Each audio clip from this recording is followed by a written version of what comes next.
You can. There we go. Okay. Music was like a huge part of my life through my early 20s and early, uh,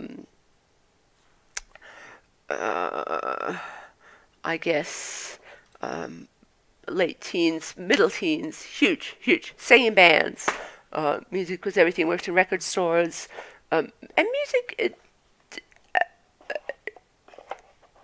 has always been important, but it sort of took a backseat. You know, you have kids, you move around, you get jobs. You don't participate in bands anymore, and things start to, I guess, disappear in a strange way.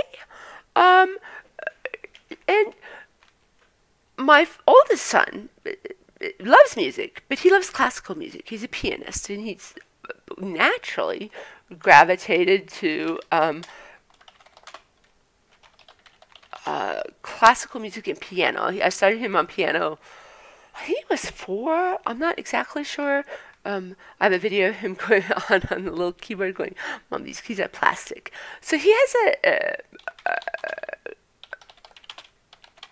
thing about music that's a real intellectual and I don't know if it's intellectual. I think it's emotional for him. But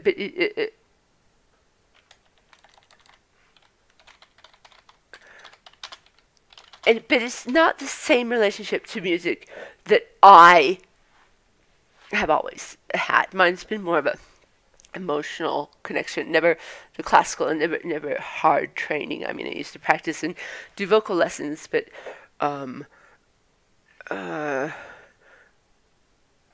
never sort of like he did. He's actually decided to become a professional pianist now. Support him totally and utterly, of course. But I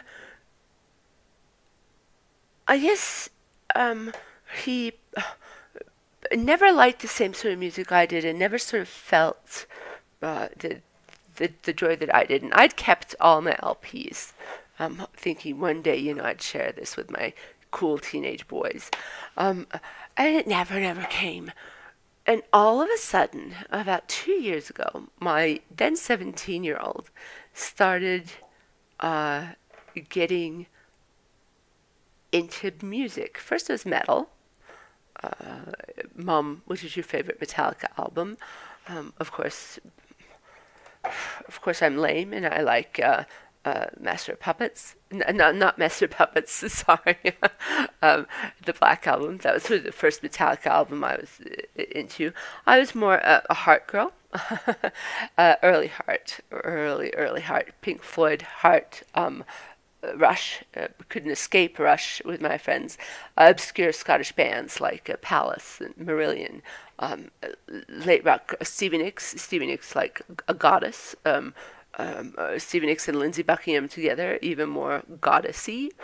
And I guess I thought I'd never have someone who would be the person that would sort of be able to experience these things with me. All of a sudden, the 18-year-old starts going through my record collections, buys himself a headset for listening to music, comes home, has bought himself a guitar, teaches himself guitar. And, you know, I try to pride myself on not just listening to my old stuff, to try to listen to newer things. I have a really hard time with some of the pop music out there. I can see the appeal of, I guess, of a catchy tune like a Nicki Minaj or God forbid, Miley Cyrus. I can see the appeal of it for a little bit, but I've tried to find that there's got to be like new good music out there, right? And I've tried to develop my taste, and in that process, I've forgotten to listen to the things that built me. And lately, the youngest comes home and tells me he can play Wish You Were Here. Now, this is about half a year ago, 8 months ago. He's 18. and he sits down and he plays Wish You Were Here. And he said, I said, oh, I love this song, especially, when you're far away from people that you love, and you miss them. How I wish you were here. And he says, oh, or it could be, how you're sitting right next to someone, and you wish you were there. They were there, and it was like, oh, wow, you get it. So then we start arguing about what's the best Pink Floyd album. He starts telling me, oh, Mom, you need to listen to Dark Side of the Moon again. I thought I've heard this argument again and again. Oh, Mom, you need to listen to Rush. I've heard this argument again. But, I thought, oh, let me dig out Moving Pictures. Because my favorite's always been A Farewell to Kings, Closer to the Heart. It's one of my favorite Rush songs of all time. I don't like the speedier, more nerdy rock opera-y stuff as much. I could appreciate it, but I'm more of a vocalist girl, more of an emotion girl. Having been a female vocalist myself, I've always, I guess, wanted the message in the lyrics and in the female vocals, especially. And I thought, oh, I'm just going to dig out Moving Pictures and just listen. And oh, God, there's Limelight, there's Tom Sawyer. Love this stuff. So I start secretly, not secretly, but sort of filling that into my musical schedule again. I start listening to Heart again and again and again. I stop at 1985. I'm sorry, I can't make it past 85. Barely to 85. One day he says, Mom, I know how to play Love Alive. The other day, I heard him. I thought he was playing Dreamboat Annie. But I said, what is that? He says, it's Dust in the Wind. I thought, oh my God, Dust in the Wind. Now I can't get Kansas off my playlist. And then he says, Mom, Alice in Chains, you've got to go listen to it unplugged. Or Stone Temple Pilots, Plush, unplugged. And my playlist now looks so much more eclectic. And it's such a cool thing to hear him try to pick out a Lindsey Buckingham intro, struggling and playing until he can sort of get it. 6 months he's been playing guitar, 8 months, and taught himself, and very proud of him. And it's so cool to hear him enjoying these things. And I guess I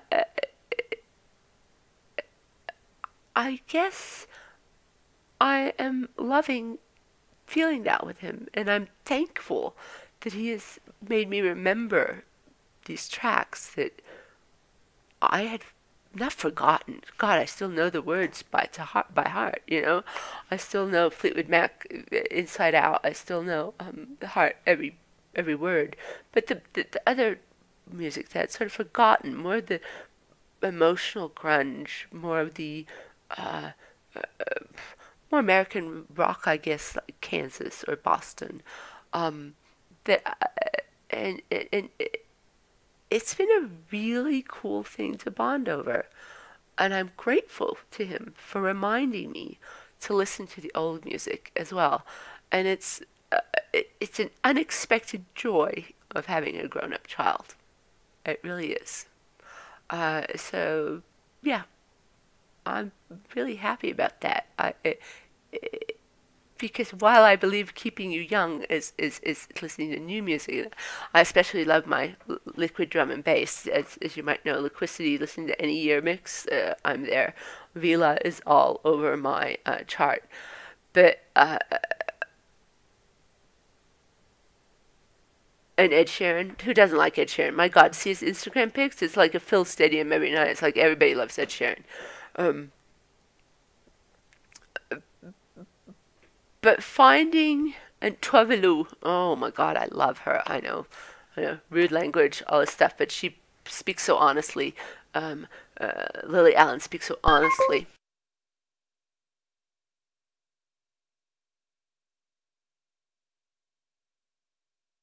on my blog. But lately, like, okay, so yesterday's playlist recently played. Here we go. AC/DC, Adele, AKM Vila, Alice in Chains, Rotten Apple, Nutshell Live, uh, Amy Winehouse, uh, Becky Hill, The Black Keys, Blake Shelton, Blue Oyster Cult, uh, Burns, which is a new great band, Calvin Harris, Carrie Underwood, Jason Status, Crowded House, Depeche Mode, Disclosure, The Doors, Eagles, Ed Sheeran, Fleetwood Mac, Guns N' Roses. Always got me listening to Guns N' Roses again and again and again. Little Queen again, again, again, again. And so it's become this really eclectic music again, and I'm grateful, and I'm happy for him that he likes it, and I hope he has a love for music his whole life. So yeah, it's been a joyous thing to find out that you can bond with your children over something so what had sort of become mundane and isn't anymore at all, really. Yeah. So that's that portion of today's chat. Did I have a third thing I was going to try to do on this? Projects. I might do that another day. I might be back later with the video. I'm going to try and do a video on how to actually switch profiles and why it sucks in Mass Effect Andromeda, and also a review of my new earrings. But that's plans, projects, whatever. As soon as I'm back in New Zealand in 2 weeks, I will have my amazing new my amazing mic, hopefully a small and tiny headset, and hopefully a better sound quality and camera quality. But yeah, I know I don't get many people chat or talk or whatever, and I don't know if you're more comfortable with me on Twitch or YouTube. I find it easy to control YouTube, but I don't mind doing Twitch if that's easier. But whatever, I'm here. Talk to me. Don't talk to me. Feedback's good though. Okay, bye. I have to remember to turn it off, don't I?